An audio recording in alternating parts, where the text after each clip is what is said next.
What is your reason for not believing in God? Because I think God is not there. అంతకంటే ఏం reason ఉంటుంది? దేవుడు అని ఎందుకంటే ఎవరైనా నమ్ముతారు అని అంటే ఈ విషయం గురించి ఒక ఎక్స్ప్లెనేషన్ ఇవ్వగలరని, అలాగే మన పర్పస్ ఆఫ్ లైఫ్ ఏంటో దేవుడు మతం కారణంగా తెలుసుకోవచ్చని. But I think you can do those without God also.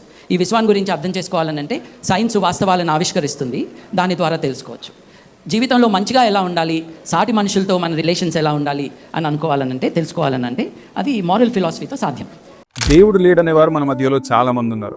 కొందరు పరిసరాలను బట్టి అలా పెరిగిన వారైతే, కొందరు స్పిరిచువాలిటీ అంటే ఏంటో తెలియకుండానే దేవుడు లేడు అనేటువంటి భావజాలంతో బ్రతికేస్తారు.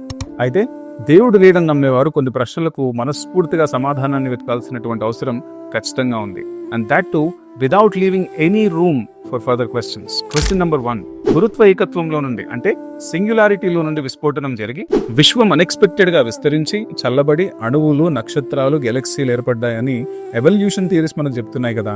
మరి శూన్యంలో నుండి అంటే ఏమీ లేనటువంటి స్థితిలో నుండి ఏక వస్తువు లేదా బిందువు అని దేన్నైతే అంటారో, ఏ బిందువులో నుండి అయితే ఈ విశ్వం విస్తరించిందని అంటున్నారో ఆ బిందువు లేదా ఏక వస్తువు ఎలా ఏర్పడింది?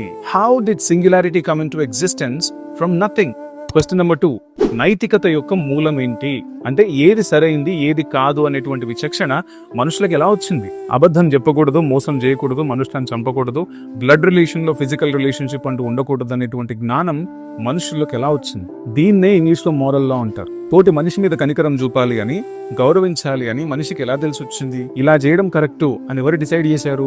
3వ క్వశ్చన్, మహావిస్ఫోటనం జరిగి ఎవల్యూషన్ అనేటువంటిది ప్రారంభం అయితే ఆ ఎవల్యూషన్ లో కేవలం మనిషి మాత్రమే ఎందుకు ఇంతగా అడ్వాన్స్ అయ్యాడు? ఎందుకు సృష్టిలోని ఇతర ఏ జీవి కూడా డెవలప్ అవ్వలేదు? ఉదాహరణకు 4000 సంవత్సరాల క్రితం మనం చూస్తే అడవి జీవులు వేటాడే తినేవి.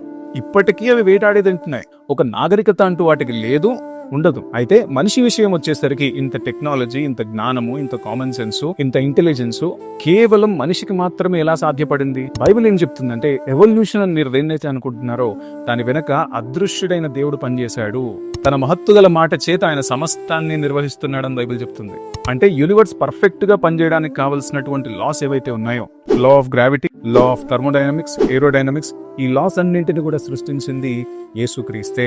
అయితే కొన్నిసార్లు ఈ లాస్ తో ఎలాంటి సంబంధం లేకుండా కూడా ఆయన కార్యాలు చేస్తాడు. ఆ కార్యాలనే అద్భుతాలు అంటారు.